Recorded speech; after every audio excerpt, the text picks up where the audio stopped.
Now, if you didn't know, we've actually got a new preview macro in SwiftUI, and honestly, it looks more handsome than Ooh Charles la Leclerc. la. I can appreciate a handsome brother, right? But go back to SwiftData. When working with SwiftData, how can we actually get this to work? Well, in this video, I'm actually going to show you the best way to work with a new previews macro with SwiftData. So let's get straight into it. So within previous videos within this course, you might have realized that the previews has actually always been commented out. Now, the reason why that was because some betas actually just, SwiftData and the previews just didn't work. But I have finally cracked the code. So this video, like I said before, I'm going to show you how to work with the Swift, UI previews and SwiftData. Now, one thing to keep in mind when you're actually working with previews is that you actually don't want to, store your data within the actual storage. So it's actually better to just store this in memory. So in your preview, you can just get like a quick lifetime view of what's going on.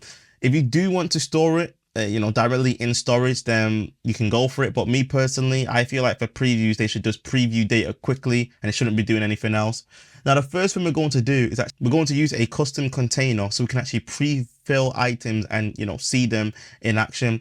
Now, you might be looking at this code here and thinking like, okay, but why can't I just use the model container here? Well, to be honest with you, you can, because you can see here that with a model container, it's working fine and it compiles and whatnot. But the reason why I'm saying to use a custom container is because you can actually add in more custom code and pre-fill items and whatnot within that object. So let's build this now. So I'm going to create a new Swift file, and it's going to be called preview container. Now the whole point of this file is purely for creating a container for our SwiftUI previews. So let's just scroll down here. And I'm going to create a struct here and we'll just call it preview container like so. And then the first thing we need to do is import SwiftData because without it, we can't use it. But when you're working with creating your own custom container and actually adding items to it, if you want to pre-fill them as well, you need to make sure that your container is first of all registered and then perform actions.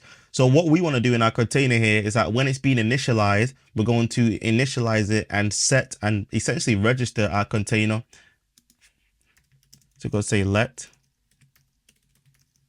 And its type here is going to be model container like so. And we're going to have an initializer like so here. Now this initializer isn't going to take in this type. Instead, what we're going to do is actually allow someone to pass in the models that they want to register. So within here, I'm going to create an underscore and say types. And this is going to take in an array of any type of any persistent model dot type like so. Cool. Sweet. Now there is a method to the madness and I'm going to get there in a second. Cool. So another thing that we're going to do here now is going to actually set up the schema. So this is going to take in these types to basically register the schemas within our, persistent container here. So we're going to say here, let schema, and then we'll create an instance of our schema from, we're using these types like so. So you can see here that the reason why I'm doing this is because we've now got this object here that's super flexible. I can basically pass in an array of any types of schemas that I have within my SwiftData app, and in a nutshell, register them within their preview and then perform some kind of manipulation on them if I want to. The next thing we're going to do here is actually set up our configuration. So we'll go say let config, and it's going to be our model configuration. And for now,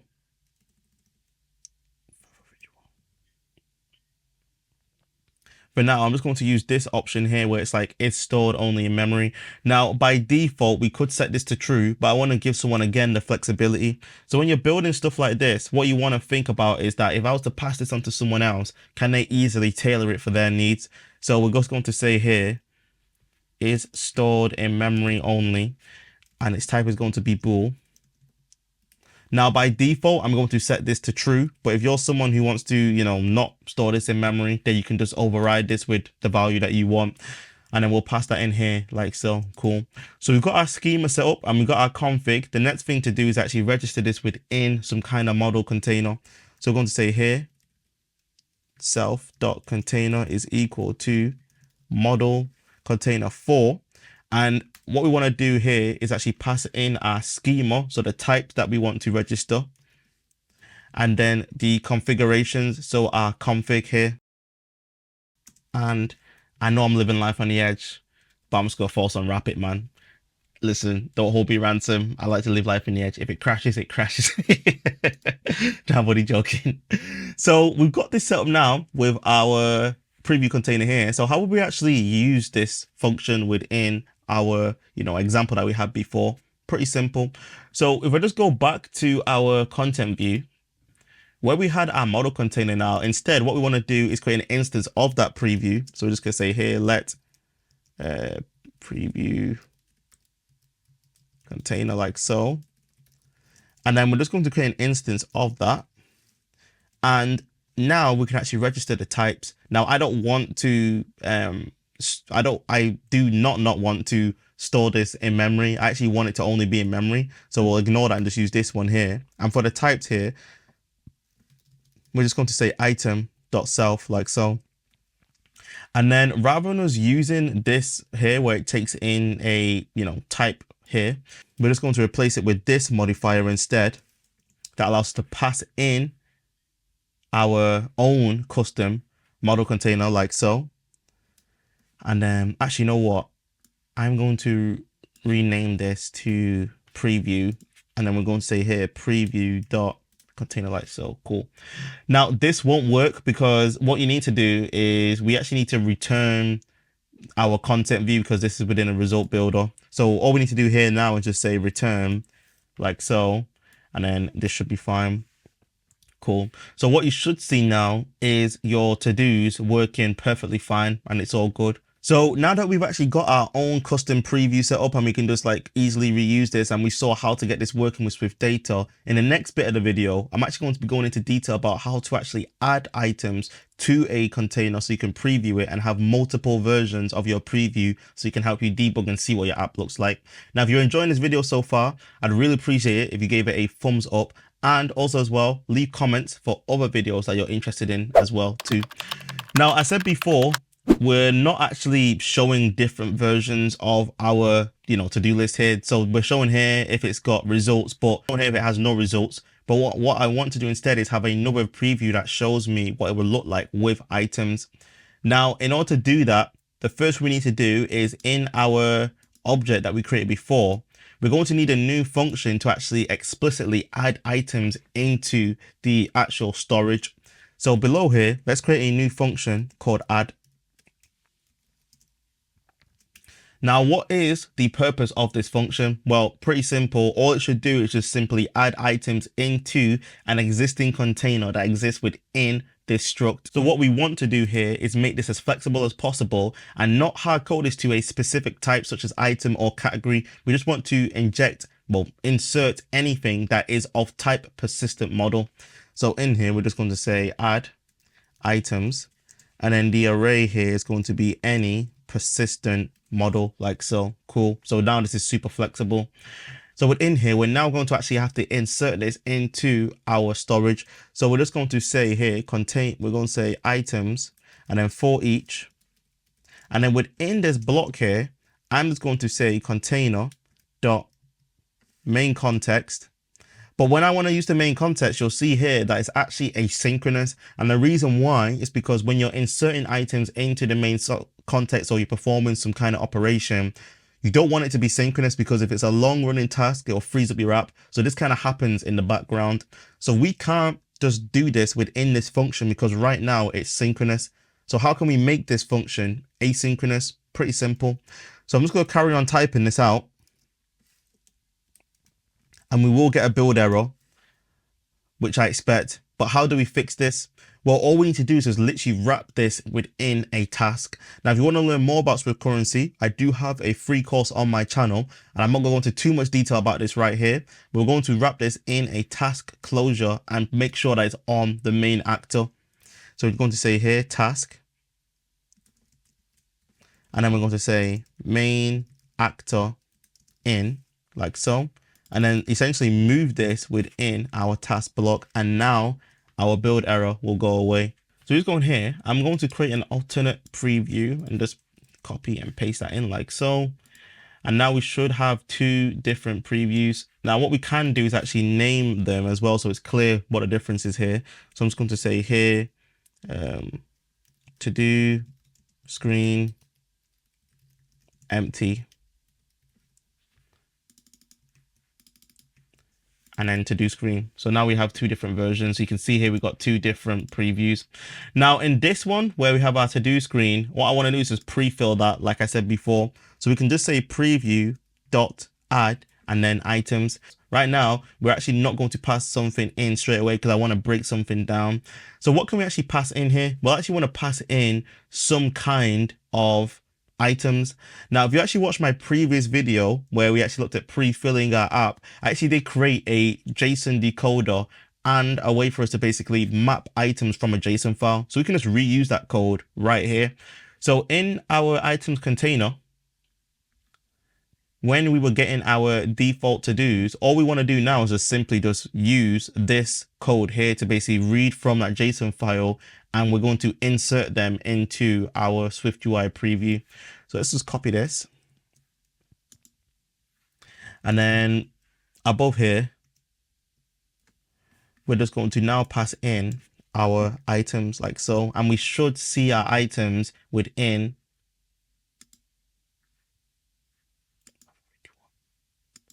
and then we're just going to unwrap this, do this, and then we'll now pass that in like so. And if we go to our to-do screen, you'll now see that we see our items being pre-filled, and we're able to preview this with our own custom data. So I'm not going into too much detail in this video about what's going on in this function, but if you want to learn what's going on, then be sure to check out the last video where I showed you how to pre-fill items with relationships. So when you're working with SwiftUI previews, I really like to look at them as a playground to test and mess around with things. So writing additional code like this, in my opinion, is better than me having to run the app every single time. So this is just a quick preview for me to see, what my app would look like. So I feel like this is a lot better and a cleaner way of previewing, items. So within our app, this isn't the only screen that we actually have here when we're working with SwiftUI previews. We actually have other screens as well. So we're going to need to refactor some of those too. So let's just go into our project folder here, and you'll see that we actually have a to-do view, and I've actually commented out the SwiftUI preview here. So let's, fix this. So I'm just going to take this out, and I'm just going to uncomment this. And this takes in a item. So it's meant to take in a dummy item like so. But what will happen here is that this will crash. And the reason why this will crash is because, like I said before, you need to make sure that you register a container, because it can't find an active container for item. Cool. So all we need to do is just literally just register our container first and then use it. Now, in order to do that, all I'm going to do is we're going to just copy what we did before, and in our content view, we're going to get our preview container like so.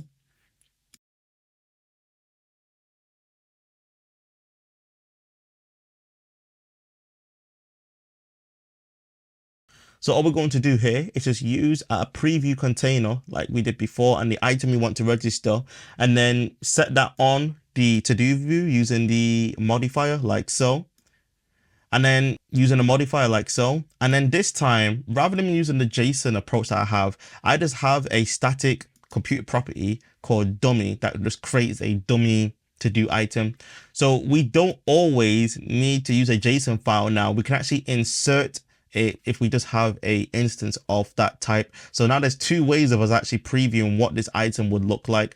So the main thing that I hope you're taking away from this is that you need to make sure that your container is registered on your view. So let's just keep going through our projects and just keep modifying stuff. Then we go to our modify to do view here, and I scroll down to the bottom. Again, this will mess up, so I'm just going to take this out, and then we're just going to literally just copy what we've done before. So I'll do that now, and then we'll break it down. Cool. And you can now see that our create to do is looking good, and you can see that I'm able to actually make changes to it and actually modify it. So this is actually working with our model and it's all bindable and whatnot, which is pretty decent. So this is all good. So let's just keep going. So we'll go to update to do. And as you can see here, we're now passing in an item, but this to update to do is actually a bit different. So you can see here by default, it actually has some fields set on it already. And the reason why is because this view here actually takes in a bindable item. So it's actually got some values to it already. And we can just basically update this bindable object. So you can see here that the approach that we've got here is really flexible and is working for all the cases that we need to handle. If we just go down to create category view, cool. So you can see here that we're now returning our preview again and a container and everything looks like it's working fine. Sweet. So just by, isolating that out, in my opinion, it actually makes things a lot cleaner and more reusable and a lot nicer to add into your apps. Now, one thing you could do to actually take this one step further is that rather than actually having to repeat this every single time, you could turn this into a view. Now, one thing that we actually could do to improve this is actually build some kind of like view. So we'd have to keep on repeating this preview and, container code and adding items. But to be honest with you, I'm not really too sure I've got the energy to do that right now. Psych, we're going to do it.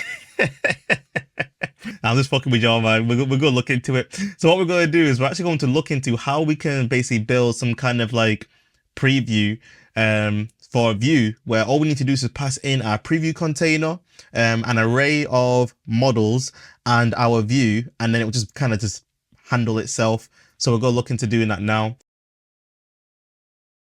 What I'm going to call this view is SwiftDataPreviewer. Now you can call this whatever you want, but for me, I'm just going to call it SwiftDataPreviewer. So let's say here, SwiftDataPreviewer. Spelled that wrong, SwiftDataPreviewer. So let me just rename this, not SwiftDataView. It should be viewer. Okay, cool. So the only purpose of this file is to help us view Swift data models within some kind of SwiftUI view, and this will literally do all the heavy lifting for us, rather than us having to repeat the code to add items container. We just basically pass it the stuff in and it kind of just builds itself out. So we're going to import a few things here. The first thing we'll need to import is Swift data so we can work with that. And this file actually isn't a SwiftUI view. You could do this in a SwiftUI view file, but I'm not really going to. So we're just going to call this import.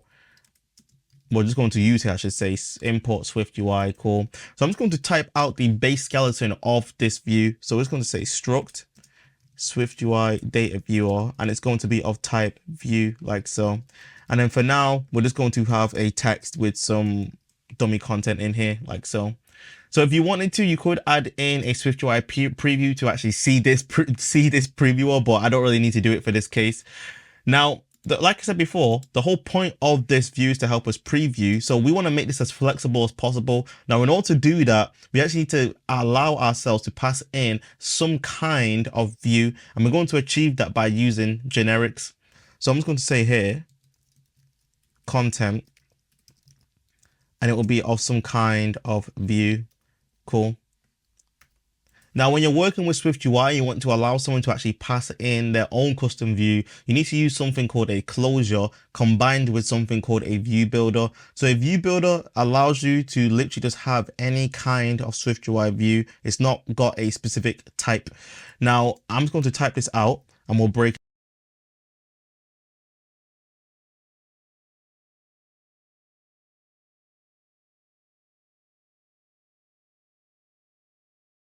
Yeah, I would just use the view builder here with a closure and assign that to the content, and that content is going to be used in here.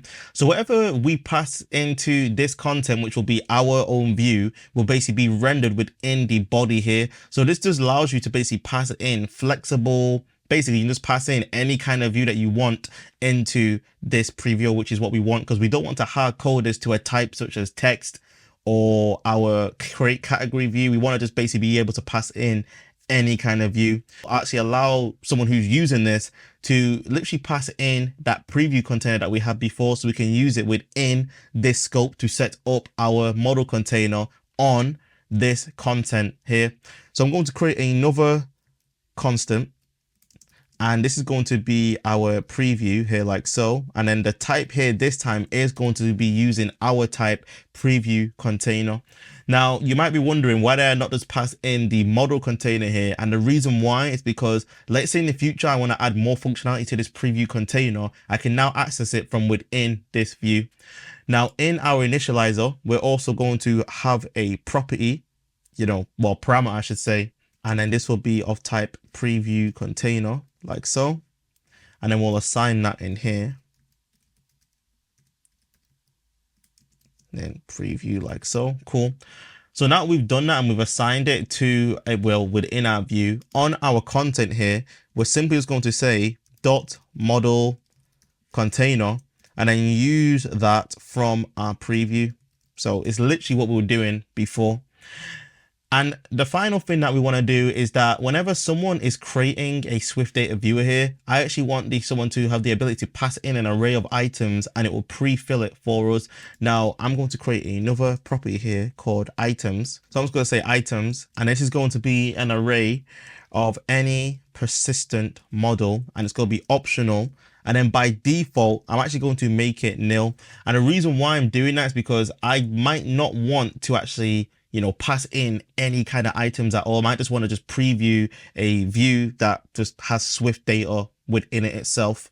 Now we're going to need to assign this to a property as well in here, like we've done here. So I'm just going to say here, private let items, and then it's going to copy this type and be an optional array of any persistent model. And then we'll assign that within our initializer to like so. Self.items equal to items. Cool, sweet. Now you might be wondering, why did I do it in reverse order? Well, for me, when I'm working with closures, I feel like closure should always be at the end. So I feel like this should always be at the bottom. But I feel like preview and then this items is actually optional. So we might not even want to use this at all, which is why I put it in the middle and then the closures at the end. So this is looking like what we want. So now we need to use this items here within our body. So after our model container, I'm simply just going to say dot on appear. And then we're just going to unwrap it if there are values. So we're just going to say if let items. And then all we need to just say here is preview dot add items like so. Cool. And that's pretty much it. So now we've got our view pretty much set up how, we want it and, we can easily use it. So how can we use this? Well, let's just get this view and we'll start from the top. So if we go to our content view, before we will pass in our preview and our model container like so. I'm now just going to replace this. So we're going to say SwiftDataPreviewer and create an instance of it. And now you can see that we have all the options. Now for this one, I actually don't add any kind of default item. So I don't need this parameter anymore. So I can just take this out. But we're going to get the closure. And then for our preview, we'll simply just pass in our preview. And then for our code in here, which is our view, I just need to just specify in here, content view like so. And I don't need this code anymore. So now when this builds, you should see that on our empty screen, it builds fine and it doesn't crash. It's all good. Now in our other example here, we actually do add some defaults in from our JSON file. So in order to do this, all we need to do is just simply update this again. And we're just going to say SwiftDataPreviewer. And this time we will use the items. So the previewer here will be like so. And then on items as well, we're just going to pass in this here. So I'm just going to copy and paste that in. And then on our content, this is going to be content view. And then everything below that can get deleted. Okay, cool. So now if we go to our to-do screen, you'll now see that we have our default items. And just to prove to you that this is working, I can now actually modify this. And you can see I can actually add like, just more to-dos. So this is all working fine. So this is working great. So if we just keep on going through, you can see here that we've got our to-do item, well, to-do view here, which takes in a dummy item. So again, I can just copy that again and just say SwiftDataPreviewer and then use our container. And then for our content, pass in our to-do view, delete all of this. You can go build it.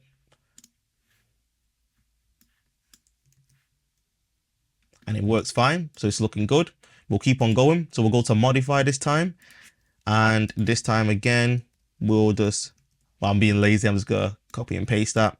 We'll cut this, and then we can now remove all this preview code because we don't need it. And you can see it's working all fine for our create to do. For our update, we'll do a similar thing. So I will copy this. We'll paste it. And then we'll remove our navigation stack. Boom. Bye, Felicia. And then go. There we go. And this is working all good. And then our final view here is this.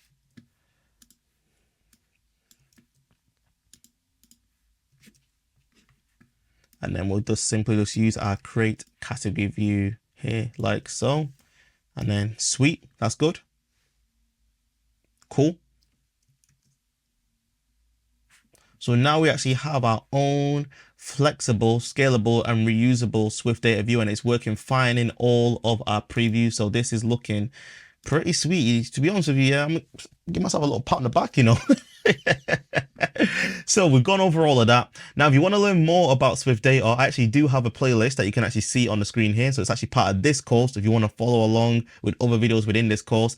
And if you want to learn more about SwiftUI, feel free to check out these videos. That's everything from me. I'll catch you all in a bit. Deuces.